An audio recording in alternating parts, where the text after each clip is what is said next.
نشین ماں اور بہنوں، پیارے بچوں، بڑا ہی خوبصورت پروگرام آج آپ لوگوں نے منعقد کیا۔ کچھ وجوہات کی بنا پر مجھے آنے میں کچھ تاخیر بھی ہو گئی، جس کے لیے میں آپ سب سے معذرت چاہتا ہوں۔ پروگرام کا مرکزی عنوان ہے سیرت النبی صلی اللہ علیہ وسلم۔ اللہ کے نبی کی سیرت، اللہ کے نبی کی زندگی،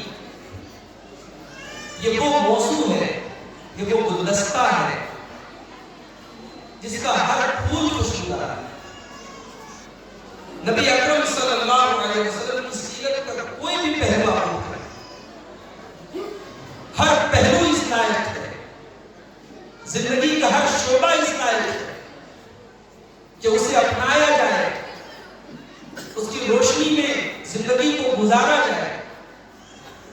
دنیا میں بہت بڑے بڑے لوگ ہیں، لیکن ان بڑے بڑے لوگوں کی زندگیوں کا کوئی ایک شعبہ ان کو دوسروں سے ممتاز کرتا ہے۔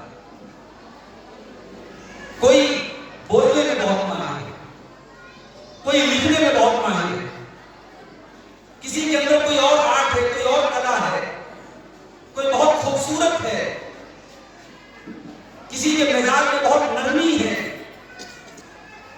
لیکن اس کائنات میں اگر کوئی شخصیت، کوئی پرسنالٹی اگر ایسی ہے جس کی زندگی کا ہر پہلو، جس کی لائف کا ہر ایسپیکٹ، جس کے جیون کی کتاب کا ہر پنہ ہمارے لیے روشنی اور گائیڈنس کا کام کرتا ہے، تو ایسی شخصیت صرف ایک ہے، اور وہ ہے جناب محمد رسول اللہ صلی اللہ علیہ وسلم۔ میرے بھائیوں، میں نے ابھی جو آیت کریمہ آپ کے سامنے پڑھی ہے، یہ قرآن مجید کے 21ویں پارے کی آیت ہے، سورۃ الاحزاب کی آیت نمبر 21 ہے۔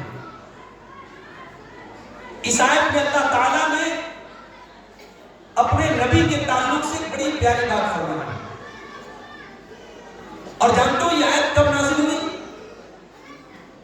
جب ہم قرآن کی کوئی آیت پڑھا کریں گے تو ہمیں یہ بھی چاہیے کہ ہم اس کا سبب نزول بھی دیکھیں کہ کس بیک گراؤنڈ میں وہ آیت اتری ہے، کس ماحول میں وہ آیت اتری ہے، اس سے اس آیت کے مطلب کو سمجھنے میں آسانی ہے۔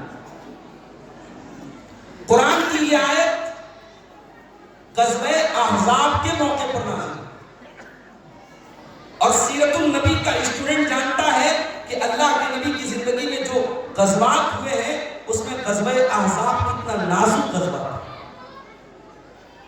مدینہ کا وہ چھوٹا سا علاقہ جہاں ابھی مسلمان پوری طریقے سے اسٹیبلش بھی نہیں ہوئے تھے، مشرکین کے تمام بڑے بڑے قبیلوں نے ہزاروں کی فوج لا کر کے مدینہ کی بارڈر پر، مدینہ کی سرحدوں پہ لا کر کے اعلان کر دیا کہ ہم مسلمانوں کے خلاف چل رہے ہیں۔ مسلمانوں کی آبادی کتنی تھی؟ 3 سے 4 ہزار کی آبادی تھی، اور یہ تمام کے تمام ہزاروں 20 ہزار کا لشکر لے کے آئے تھے، اور پھر مدینہ کے اندر جو یہودی تھے جن کے ساتھ اللہ کے رسول صلی اللہ علیہ وسلم کا پیکٹ ہوا تھا، معاہدہ ہوا تھا کہ اگر مسلمانوں پر کوئی حملہ کرے گا تو یہودی مسلمانوں کا ساتھ دیں گے، یہودیوں نے عین موقع پر غداری کی، اور یہ ان کا اتہاس رہا، ان کی تاریخ ہے، یہ بڑی غدار اور خائن قوم ہے۔ انہوں نے عین موقع پر مسلمانوں کے ساتھ غداری کر دی۔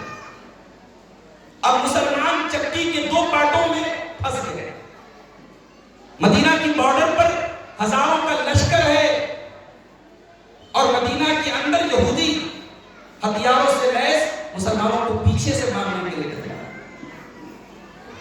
یہ وہ حالات تھے کہ اللہ نے قرآن میں ان حالات کا جب ذکر کیا تو فرمایا اِذْ جَاءُوكُم مِّن فَوْقِكُمْ، جب تمہارے دشمن تمہارے اوپر سے بھی حملہ کر رہے تھے اور نیچے سے بھی حملہ کر رہے تھے، وَبَلَغَتِ الْقُلُوبُ الْحَنَاجِرَ، اور خوف کا یہ عالم تھا، ڈر کا یہ عالم تھا کہ لوگوں کے کلیجے ان کے حلق تک آ چکے تھے. اس ڈر کا عالم تھا، اس دہشت کا عالم تھا.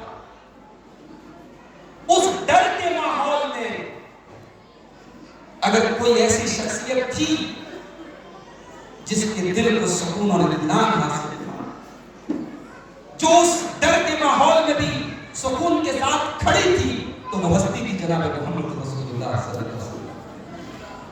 اللہ نے فرمایا لَقَدْ كَانَ لَكُمْ فِي رَسُولِ اللَّهِ أُسْوَةٌ حَسَنَةٌ لِمَنْ كَانَ يَرْجُو اللَّهَ وَالْيَوْمَ الْآخِرَ.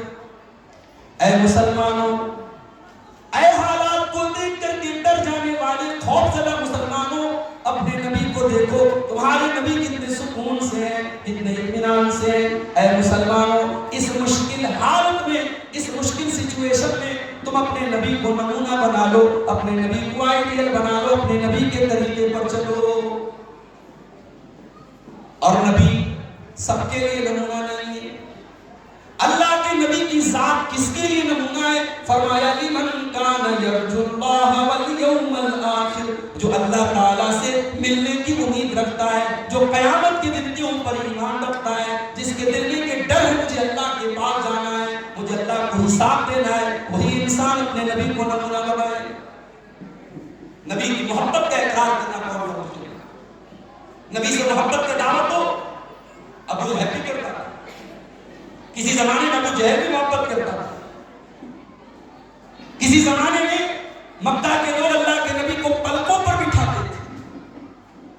نبی کی محبت، نبی کی اطاعت کے بغیر، نبی کی اتباع کے بغیر کام نہیں دیکھتے. نبی کی اپنے چچا ہیں ابو طالب، ساری زندگی نبی کا ساتھ دیا ہے، نبی کا ڈیفنس کیا ہے، مگر نبی کے دین پر ایمان نہیں لائے. اللہ کے رسول صلی اللہ علیہ وسلم نے بہت چاہا میرے چچا ایمان لے آئے، چچا کو ایمان کی توفیق نہیں. اور جب چچا کا انتقال اپنے باپ دادا کے مذہب پر ہو گیا، اسلام کو قبول نہیں کیا ابو طالب نے، تو اللہ نے قرآن کی آیت نازل فرمائی اِنَّكَ لَا تَهْدِي مَنْ أَحْبَبْتَ وَلَكِنَّ اللَّهَ يَهْدِي مَنْ يَشَاءُ. اے نبی، ہدایت آپ کے ہاتھ میں نہیں ہے، ہدایت آپ کے کنٹرول میں نہیں ہے. اللہ جس کو چاہتا ہے ہدایت دیتا ہے. آپ کا کام راستہ بتا دینا ہے، آپ کا کام گائیڈ کرنا ہے، ہدایت دینا ہے اللہ کے ہاتھ. تو محبت رسول کا دعویٰ بڑا آسان ہے میرے بھائی. نبی کو نمونہ بنانا، نبی کو اسوہ بنانا، نبی کو آئیڈیل بنانا، نبی کو آدرش بنانا، یہ سب کے بس کی بات نہیں. یہ اس کا گٹس، اس کی ہمت کس کو ہے؟ لمن کان یرجو اللہ والیوم الآخر وذکر اللہ کثیرا. جو اللہ سے ملنے کی امید رکھتا ہے، جو قیامت کے دن کی امید رکھتا ہے، جو اللہ کو کثرت سے یاد کرتا ہے، وہ انسان نبی کو. ہر انسان کی زندگی کی دو پہلو ہوتے ہیں، ایک ہوتی ہے پبلک لائف اور ایک ہوتی ہے پرائیویٹ لائف. ہر انسان کی زندگی کی جو پرائیویٹ لائف ہوتی ہے وہ وہی آتا ہے جو اس کے خاص لوگ ہیں. اللہ کی قدرت دیکھو، اللہ تبارک و تعالیٰ نے اپنے نبی کی زندگی کا کوئی پہلو پرائیویٹ نہیں رکھا. اللہ کے پیارے نبی کی گھریلو زندگی، آپ کے بیڈ روم کی، آپ کے کمرے کی جو زندگی ہے، آپ اپنی بیویوں کے ساتھ کس طریقے سے تعلق قائم کرتے تھے، آپ کے قضائے حاجت کرنے کا انداز کیا تھا، اللہ تعالیٰ نے وہ بھی ریکارڈ کر دیا امت کے لیے گائیڈنس کے طور پر، نمونے کے طور پر. اللہ نے اس کو بھی سے یہ اعجاز ہے اللہ کے نبی کی سیرت کا، یہ کمال ہے اللہ کے رسول کی.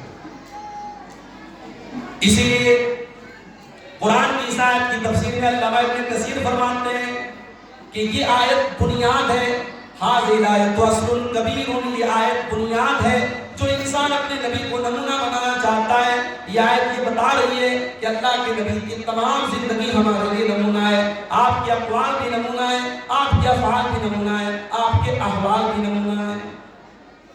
نبی اکرم کی زندگی نمونہ ہے.